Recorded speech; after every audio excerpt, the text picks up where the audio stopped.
Hi, everyone. How are you today? I hope you are doing well. Welcome to You Still Matter, a show about seniors and those who love them. Yes, we have missed you all, but we are back and we'll update you a little bit later on our schedule. But I'm so excited to be here, and she is no stranger. We all know who is sitting in front of us now. And we are just so excited to bring her back. I'm going to call her our You Still Matter superstar. How about that? So Glenda, of course, Glenda Horton Manning. And we're going to talk today about grandparents as caregivers. And I know we've talked about grandparents being cared for, but we're going to talk a little bit about grandparents as caregivers. So I want to just invite you, Glenda. I want you to just kind of share from your heart about this, and so we can. I'm gonna let you go ahead and give you the floor right now. Well, thank you, Donna. It is so good to be with you again. I'm just excited about this topic. It is dear to my heart. When you say share what's on your heart, this is it. I am really concerned about grandparents, seniors as caregivers. And so, as I formulated this thought, it came to my mind that many years ago, we talked a lot to parents about their role, their purpose in teaching their children. What we said to them is that it is your job as a parent to raise your children to live without you. That's the directive that we gave to them. And it was our prayer and our thought that they were doing the things that it would take to help children grow up to be healthy and wealthy and wise. Well, along the way and recently, we have found that there are many parents whose children will not grow up, will not go away from them. And these are parents who are caregivers. These are parents who are taking care of their children. And many of them will be taking care of their children until the end of their days. And so these are the parents that are on our hearts. And we want to speak to them today, but we also want to speak to the rest of us so that we can be supportive, we can be understanding, and that we can be looking for ways to be supportive to these caregivers. As I did some research, I talked with several parents and found that there are quite a few parents who know and understand that as we grow older, our needs change as well as the needs of our children. But most parents, and as I did, I spent quite a lot of time toward the end looking forward to retiring, looking forward to that time when my children would grow up and go out, that we would have what we call an empty nest. Our children would be gone, and then we would get to do some of the things that we had planned to do, possibly travel or reinvent some of the exciting activities that we used to do, some hobbies that we may have had. We were thinking about those things. In reality, there are quite a few parents who will not get to move on with their lives because their children are in great need. And Donna, are you aware that there are those who are in great need today and do not be able to let their children go? They will not be birds to fly away. Many of them will be looking at their children for the rest of their lives. Some will be physically handicapped or mentally challenged. There are lots of reasons why parents will end up taking care of their children for the rest of their lives. And so these are the parents that we're concerned about today. They are caregivers of their children. And we talked about it earlier, Donna, that we really thought that children would be taking care of their parents. Is that Mhm. not right? Correct. Yes. Yes. Mhm. We were thinking about the fact that, and this is what we all think, not only would our children take care of us, but many of us have said, oh, our children are going to bury us. We thought that they would be there weeping and wailing at the grave. But according to research, children are lasting longer, parents are lasting longer because of medical developments. And so if we live longer, we've got to work on ways to live our very best life. So we have a few little pointers that we'd like to make, things to help our caregivers as they continue to care for their children. Number one, and it's just at the very top of our list of things to think about, is take care of you. That's the directive that we give constantly. Take care of you. Now, that's not very easy when you have someone else who's depending on you 24/7 to take care of them. But so there are things that we suggest that they do. One is if you are a caregiver, it's important for you to think about sharing the responsibility with others. Those others happen to be family members, sisters and brothers, siblings, friends, neighborhood people. There are lots of people who would be willing to be of help if they but knew that the need was there and how much you would appreciate that. So sharing that wonderful opportunity to help make somebody's life a little bit better, that's something that we can consider doing, sharing that responsibility with others. And then to make plans. Oftentimes, our grandparents spend quite a bit of time thinking about what will happen to their children if something happens to them. In fact, we can lose a lot of hours of pleasure and happiness worrying about what will happen. So it's important to go ahead and make a plan. Talk with family members and other caregivers and others who are concerned about the person you're taking care of. Talk with them and see what their thoughts are. Come up with a plan as best you can. And that's reaching out, community workers, churches, and their organizations that exist just for the purpose of reaching out, making a difference in the lives of caregivers. Caregivers are very important people. They play a major role in all of our lives simply because they are caring for the weakest among us, the frailest among us. These are people we really need to show our appreciation to. Share that responsibility with them by allowing them to be a part of your lives. In fact, as I spoke with some caregivers, I found that there were some who were wanting to make sure that they were sharing with other people, doing for other people, not just for themselves.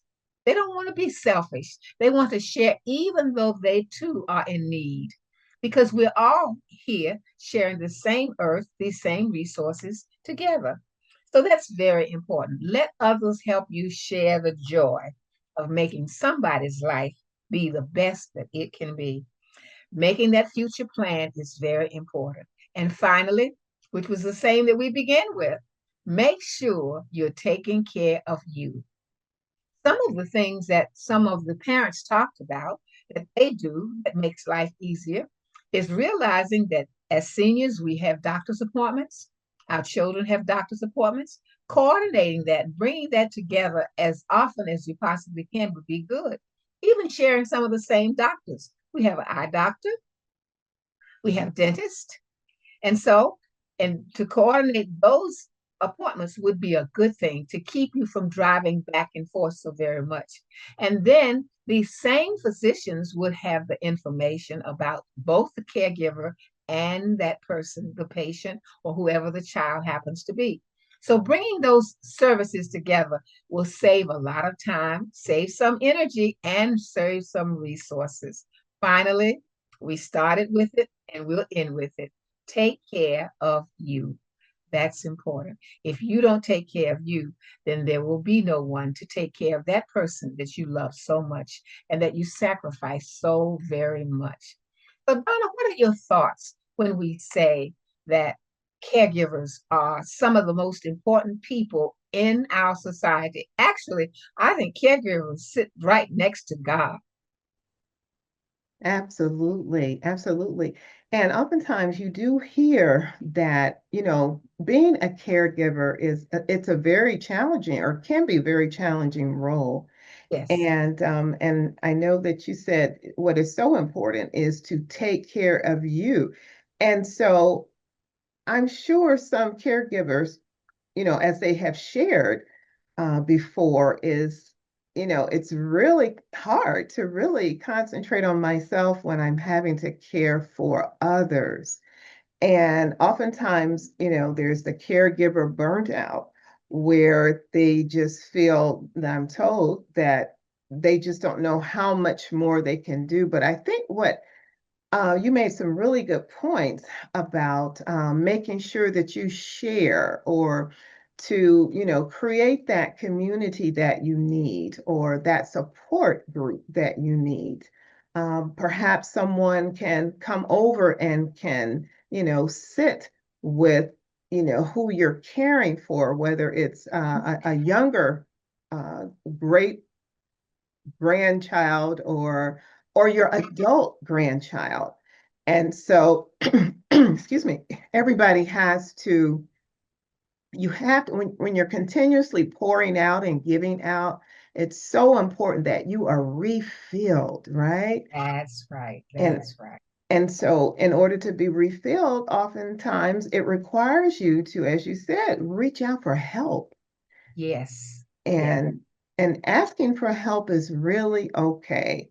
And I It's know a lot of okay. times, people will say, well, it's my responsibility, and I hate to really have to bother or inconvenience others, but it's not usually, as much as a bother or an inconvenience as we may perceive it to be. So, but, I just want to continue to just circle back to what you said. You cannot stress it enough to take care of yourself.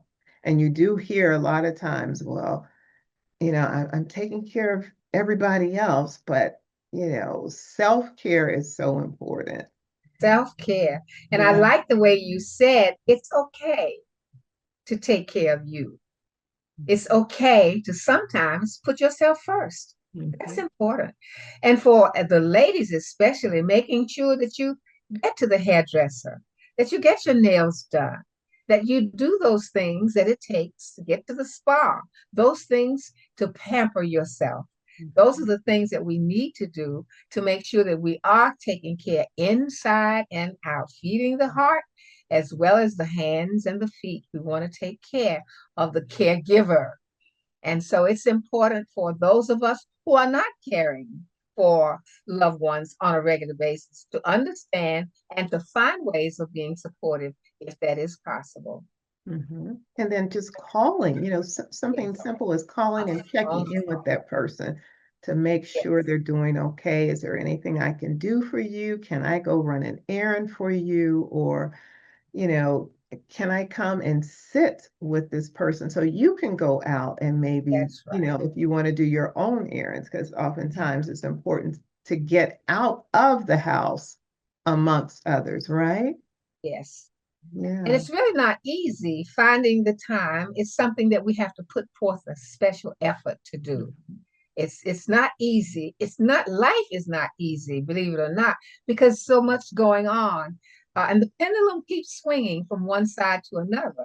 So if it's not, somebody said, if you're not having a challenge today, just stay steady in the boat because it's coming before you know it. Mhm. So we will all have our times of trial. Uh, it will not necessarily be as much as some caregivers have because theirs is 24/7. But nevertheless, we will all have trials. So the more we reach out to help others, the better we can handle ours when the time does come. It's been my joy to be with you today, Donna, as always. Thinking about our seniors, finding ways to helping their lives be just a little sweeter because we do care and they do matter. Absolutely, absolutely. And so I do want to, I know it's been a little while since we've been on, And again, our schedule will be changing. We will kind of due to some other additional commitments that we have. So we're going to be targeting the first and third Thursday of each month that we will be on. So the first and third Thursday. If something else comes up and we just need to really, jump on and deliver some information, we will certainly do that as well. But also, I want to read a couple of messages that we've received. This one says, "Hello, I missed you all and want to know where you are. I have also shared the show with others." And this comes from Kelly Anderson, and Kelly is in Miami. Thank you, Kelly, for sharing, our show. And yes, we have missed you all as well. This one comes from Dale in Birmingham.